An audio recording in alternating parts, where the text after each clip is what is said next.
Year 1423. Somewhere in the scorched hills of Castile, you are a basilisk. And the first thing you learn every morning is not to open your eyes all the way. Your reflection can kill you. Water, polished metal, a shard of glass, even a slick patch of wet stone can bounce your gaze back and stop your heart before you feel the ground. You sleep in a dirt hollow lined with cracked clay and ash to keep every surface dull. You wake by touch, not sight, counting the ridges on the wall with your claws, testing the air with your tongue, because one careless glance turns breakfast into a funeral. Nice perk for the world, terrible for you. You avoid dew, avoid puddles, avoid the gleam on a beetle's shell.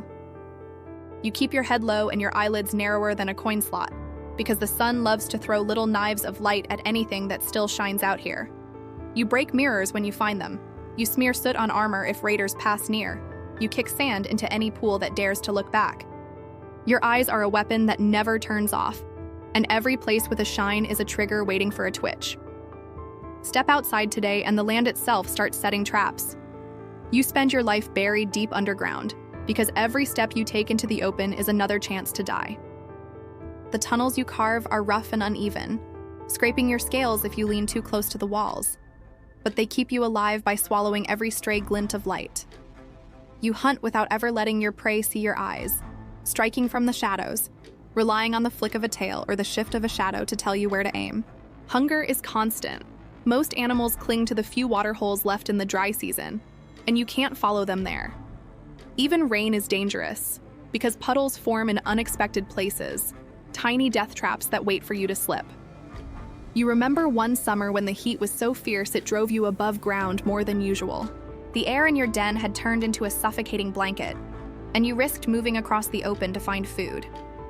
That's when you found the old goat. It was limping badly, easy prey, and you followed it for hours through the hills. When it finally stopped, you thought the hunt was over. But the animal had chosen its resting place well, right beside an abandoned stone trough that had filled with clear rainwater. The surface was smooth, still, and bright enough to show the sky like a mirror. You circled for nearly an hour, trying to find an angle that wouldn't catch your own reflection, but the trough's water followed you with every step. In the end, the goat wandered off on its own, leaving you with nothing but thirst and rage. That day taught you something you still hate to admit. You can be stronger, faster, and deadlier than anything alive, and still be forced to walk away by a puddle. And in your world, there is always another puddle. Hunting is never simple when every living thing, every shining surface, is another chance to end up as a corpse yourself. You can stalk a deer across open grass in daylight, because the dew still clings to every blade, and one flash of your own reflection will drop you where you stand. Even the small kills are risky. You lunge from cover, strike before the prey can scream, and it's dead within seconds. But that's its own problem. The smell of a fresh kill travels fast, and out here, vultures aren't the only ones drawn to it. Wolves come first, quick and bold, more than willing to fight you for the carcass. Then the humans arrive because there's nothing like a trail of dead animals to point them right to your den. They don't come with swords or spears alone. They come with shields polished bright as ice, hanging them in the trees or planting them in the ground at angles that catch the sun. You know their game. You remember one hunt in particular, a hot afternoon when hunger pushed you farther than you liked. You followed the scent of blood into a clearing where a wild boar lay thrashing, its leg mangled in a hunter's snare. The temptation was strong, meat enough to last you a week, but so was the stink of metal. You slowed, scanning the edges of the clearing, and saw them, 4 wide shields arranged in a half circle, each one tilted to catch the light and bounce it back toward the center. One step forward and you'd be staring into your own eyes, dead before you touched the boar. The hunters were hidden in the trees, waiting for you to make that mistake. But you didn't. You backed away slowly, keeping your head down, and when they realized you weren't coming, they cut the boar's throat themselves and cursed into the wind. You left hungry, but you were still alive. And that's the trade you make every time you hunt. Choose between eating and breathing, because out here, you don't always get both. Rain is worse than fire for a basilisk. A storm doesn't just soak the ground, it scatters death across it in hundreds of tiny mirrors. Every puddle left behind is a trap you have to memorize and avoid, because the sky in their surface hides your own eyes waiting to strike you down. Even after the ground dries, danger lingers in other forms. Helmets left behind by soldiers, sword blades catching stray beams of light, shards of broken glass from merchant carts overturned on the road. Some stones themselves are smooth enough to betray you, polished by centuries of wind until they gleam under the sun like they were made for the sole purpose of killing you. You move through the world like prey, head low, eyes narrowed, weaving between shadows and keeping the light behind you whenever you can. Sometimes it means sprinting sideways when the clouds shift. Sometimes it means freezing in place for long minutes until the glare passes.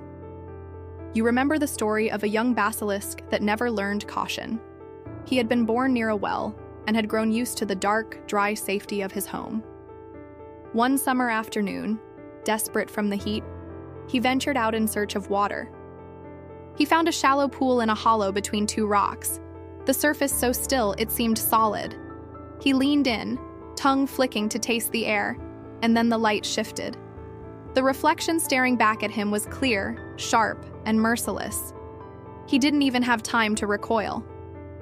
His body crumpled into the dust, eyes wide and unblinking, the ripples from his final breath spreading across the water until they faded into stillness. The pool remained there for days, unchanged, holding the image of the sky and the warning that in your life, even the things you need to survive can turn into the blade that kills you. Your reputation reaches places you will never see. Villages that have never laid eyes on you still speak your name in the same breath as plague and famine. Mothers scare their children into obedience with stories of your stare. Farmers swear that your shadow alone can poison crops. It doesn't matter that you keep to yourself, the fear is enough for them to act. When livestock dies suddenly, they blame you.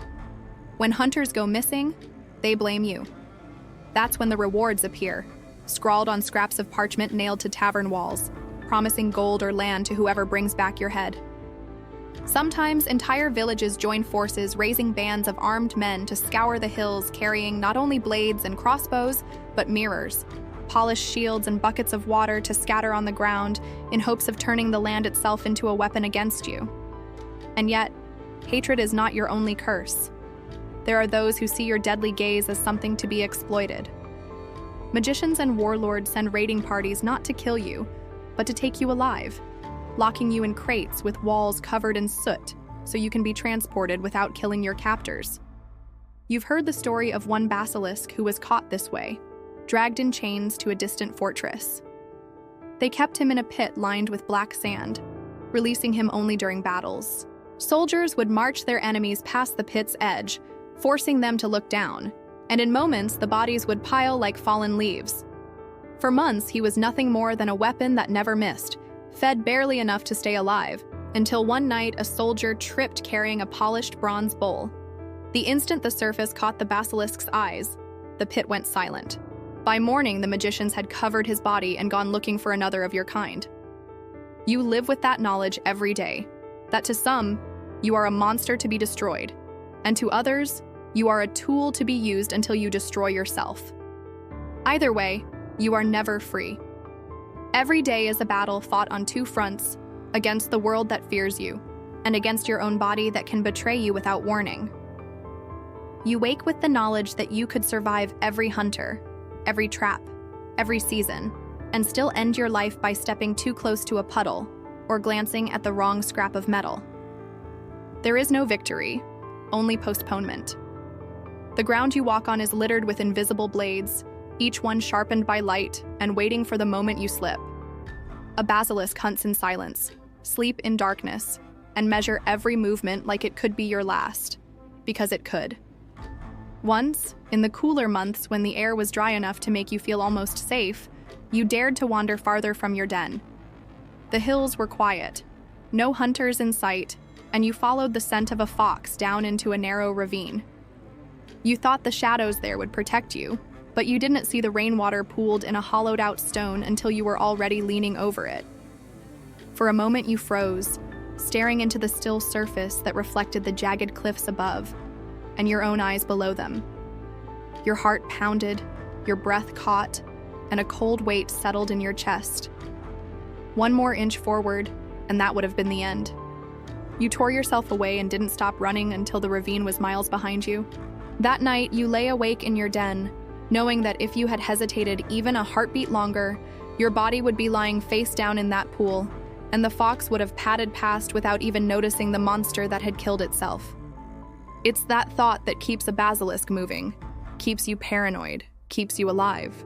Because no matter how many you've outlived, no matter how deadly you are to others, all it takes to kill the deadliest creature alive is the smallest mistake: looking into its own eyes.